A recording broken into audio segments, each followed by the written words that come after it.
Sr. Presidente, Srs. Deputados, Sra. Secretária de Estado, agradecer a sua vinda cá hoje para nos falar então sobre as mudanças que o Governo pretende introduzir na Lei de Enquadramento Orçamental.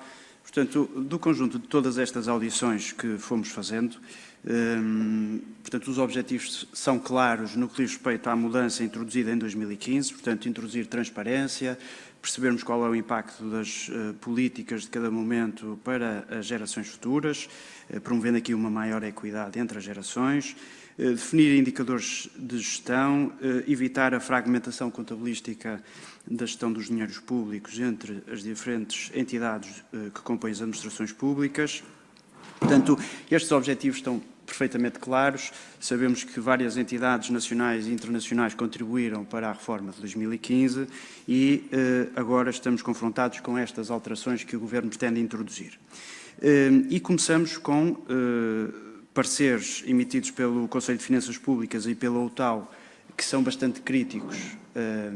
No caso do Conselho de Finanças Públicas, talvez mais até na lógica de propostas de correção àquilo que o Governo apresenta, o da UTAU claramente mais crítico, e portanto a primeira pergunta que eu lhe gostaria de fazer era qual é a posição do Governo relativamente aos comentários que estas entidades já produziram.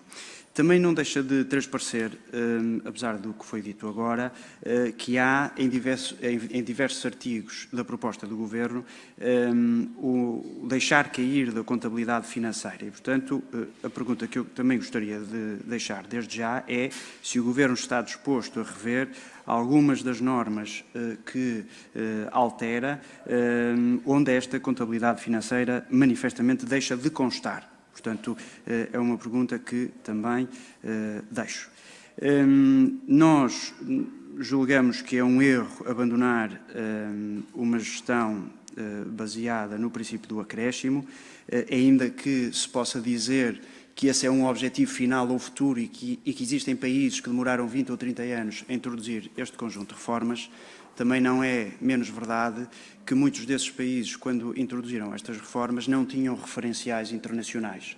Provavelmente não havia EPSAs à data em que eles realizaram essas reformas. E, portanto, Portugal parte hoje, com as dificuldades naturais que um processo desta natureza tem, parte hoje com algumas vantagens, na medida em que consegue olhar as experiências anteriores e, a partir daí, conseguir adotar um caminho que permita alcançar os objetivos finais e que permita também evitar erros que outros países tenham cometido a quando a introdução deste tipo de reformas.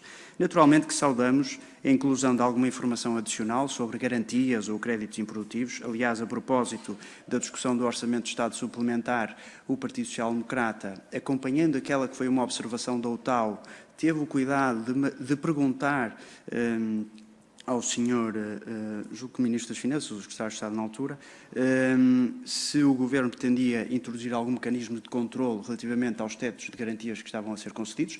Não que eles não fossem necessários, eram necessários, provavelmente, para estimular a economia em face da situação de pandemia que estávamos a viver, mas, efetivamente, o volume de garantias era muito elevado. E, portanto, não deixamos de reparar agora a inclusão desta matéria, que, de resto, venha ao encontro, talvez, daquela que foi a observação do PSD então e que, na altura, não foi compreendida por um ou outro partido político.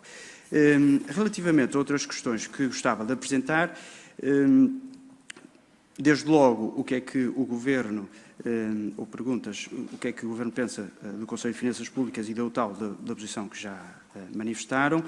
Se o Governo está na disposição, por exemplo, de clarificar a norma sobre transição de saldos entre contabilidade pública e contabilidade nacional, uma vez que esta é uma matéria que tem sido usada abusivamente para lá da questão técnica, por razões de natureza política por parte do Governo, para nós parece pouco admissível.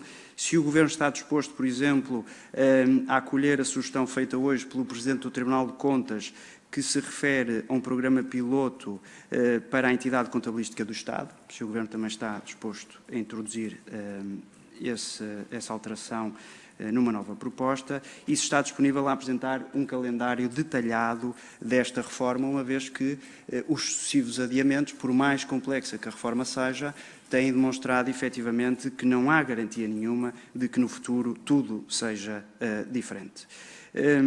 Relativamente aos limites vinculativos, O Conselho de Finanças Públicas, a senhora Presidente do Conselho de Finanças Públicas, na audição, referiu que, efetivamente, existe uma lei vinculante e uma lei vinculada e, portanto, se a Assembleia da República ou se o Governo tiverem a intenção de alterar os limites vinculativos, sempre poderiam alterar a própria lei vinculante. Portanto, gostava também de saber qual é a posição da senhora Secretária de Estado relativamente a essa matéria e, para já, ficava por aqui. Obrigado.